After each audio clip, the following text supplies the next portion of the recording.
Hi guys, welcome back to the channel. A particular welcome if you're new.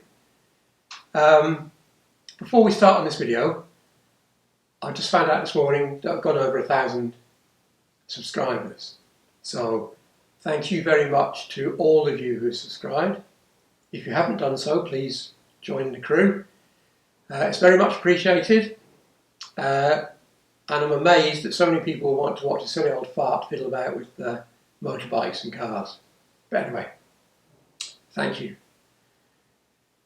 And on to today's little hoo-ha. Now, I didn't mean to do this, I can assure you. I actually went to look at another motorcycle just out of interest because it's very old and unusual.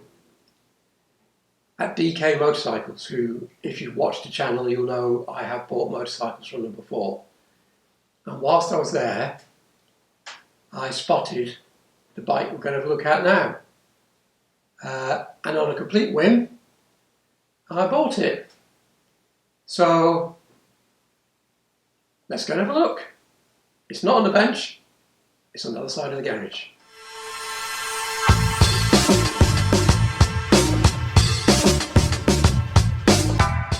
And there it is. It's a Honda 550 Super Sport. It's a 1976 model year. It's not 100% original. We'll go through all those bits in a minute, which will be with the wobbly action cam, I'm afraid. But anyway, there it is.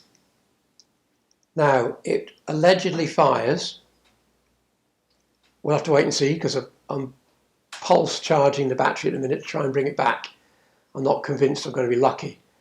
The side panel is in fact missing. You used to be able to get reproduction ones, but they look to be out of stock everywhere at the minute. But anyway, so there she is. So let's have a look at some of the bits in detail, shall we?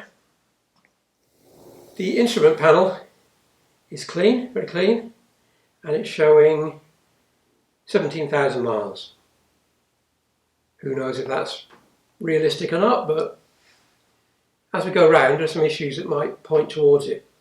Now that we have some battery life, so I've checked the indicators, all that sort of stuff, everything works. So that's good. I know the starter motor works because it's trying to turn, but the battery is US. The front brake works. The master cylinder's got clean brake fluid in it, and the clutch is light and you can clearly feel it working. So, a good start. Tank is not in original colours.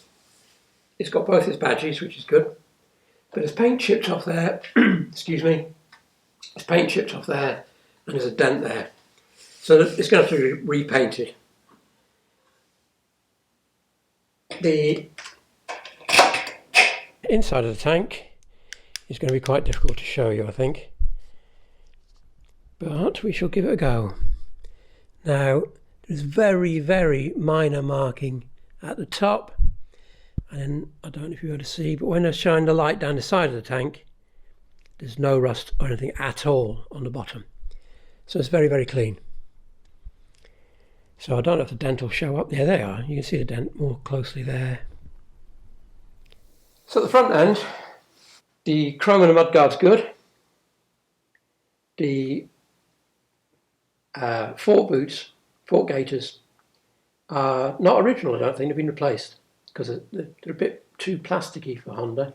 But anyway, they're in good nick. I've dropped those and the stanchions are perfect. And then moving down, the caliper's clean, it's working, it's got brand new brake pads in, don't look like they've done any miles at all.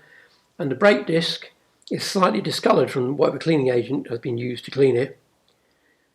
But the disc itself has absolutely no wear lip on it at all.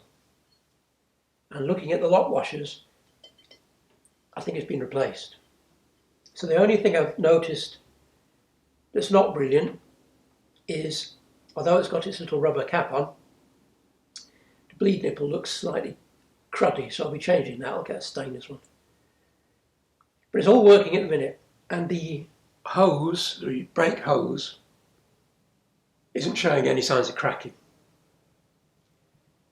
And then moving up,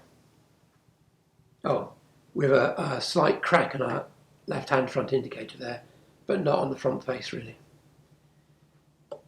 The headlamp is a Carrillo H4, so somebody's upgraded the headlamp at some time. So it's all looking good so far. Right, so moving down to the engine, the downpipes, the chrome works good on all of them. And then below that we have our oil filter housing.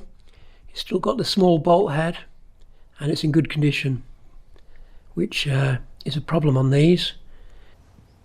And then the studs and nuts holding these on are all in very, very good condition, because again they go rusty. The petrol tap is functioning.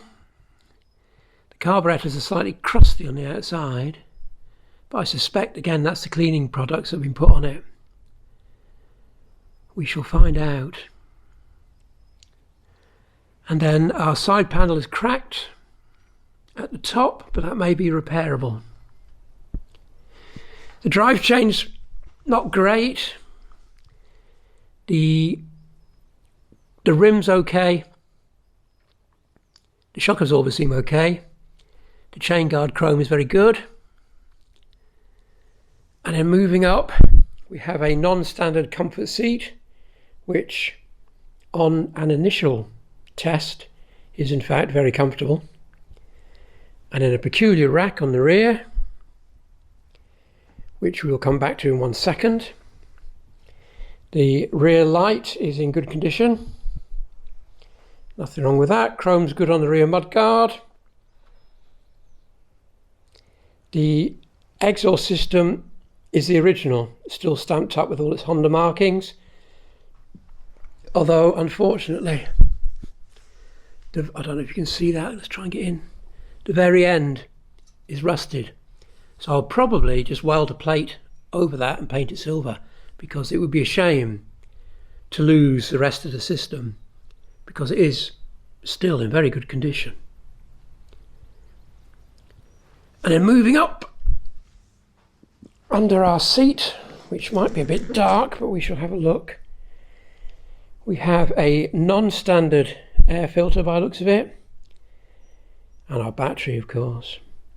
The wiring doesn't look to be messed with, other than where the indicators have been rewired to suit the rack. So that's nearly it, I think.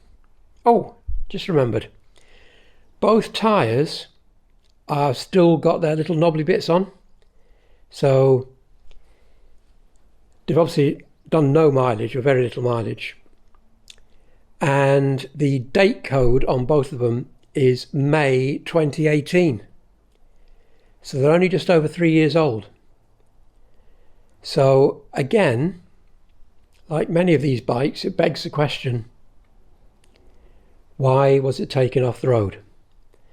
And we're only going to find out when we start working on it. So that's it basically, but before we go, there's one final thing I'll just show you at the back. Right, on the back of our little rack, there's a built-in bag, which is unusual. And when I opened it, lo and behold, there's a complete tool set. Some of the spanners are obviously the original ones, marked Honda Motor Company. The original rear removing tool for the back wheel spindle, and a load of fuses. So a lucky little find. I will de-rust all of those and oil them up. And there we go. So the next thing is to see if it'll run.